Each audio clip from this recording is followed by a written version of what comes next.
এক পা নেই, তবু ক্র্যাচে ভর দিয়ে ছুটছেন গোলবারের দিকে।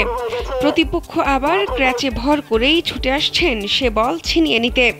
সম্প্রতি এমনই ভিন্নধর্মী খেলার আয়োজন করেছিল sports for hope and independence.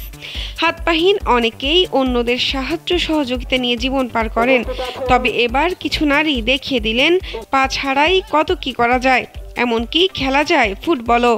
মৌলভীবাজারের শ্রীমঙ্গল উপজেলার সাতগাঁওয়ের লছনা চা বাগান মাঠে দেখা মিলল এমন চিত্র।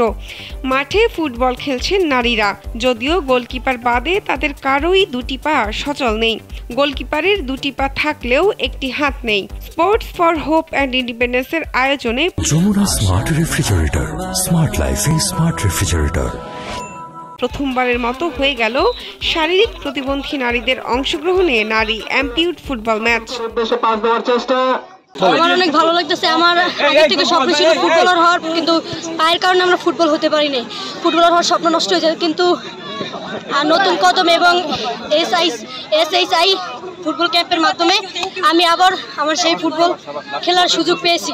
আর আমরা 8 জন আজকে 9 দিন প্র্যাকটিস করে এখানে ফাইনাল খেলতে এসেছি, তার মধ্যে আজকে আমাদের দল বিজয়ী হয়েছে। সারা দেশের 300 প্রতিবন্ধী নারীদের থেকে বাছাই করে 5 জন করে 10 জনের দুটি টিম তৈরি করা হয়। আর 10 জনকে গত 10 দিন ধরে শ্রীমঙ্গলের বিভিন্ন মাঠে প্রশিক্ষণ দেওয়া হয়।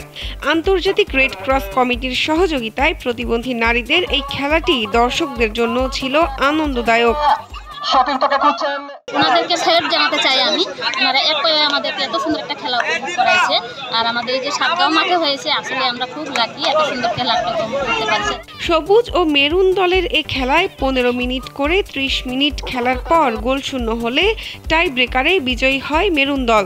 ফুটবল প্রশিক্ষক মিন্টু দাস জানান, প্রতিবন্ধী নারীদের খেলাধুলার মাধ্যমে ক্ষমতায়ন করার লক্ষ্যে আয়োজন করা হয় এই বিশেষ ফুটবল টুর্নামেন্ট। ওদের যে অনুপ্রেরণার জন্য আমরা যা কিছু দরকার আমরা তাই করব। স্পোর্টস ফর হোপ অ্যান্ড ইন্ডিপেন্ডেন্সের সাধারণ সম্পাদক পাপ্পু মোদক বলেন, এই খেলার মাধ্যমে শুধু নারীদের ক্ষমতায়নই নয়, চেষ্টা করলে সবই যে সম্ভব তার একটি জ্বলন্ত উদাহরণ ছিল এটি। এখানে আমরা সাধারণত প্রতিবন্ধিতাকে একটা অক্ষমতা হিসেবে আমাদের সোসাইটিতে ধরে নেওয়া হয়। আমরা চেষ্টা করতেছি যে ভিজিবিলিটি মানে ইনএবিলিটি না।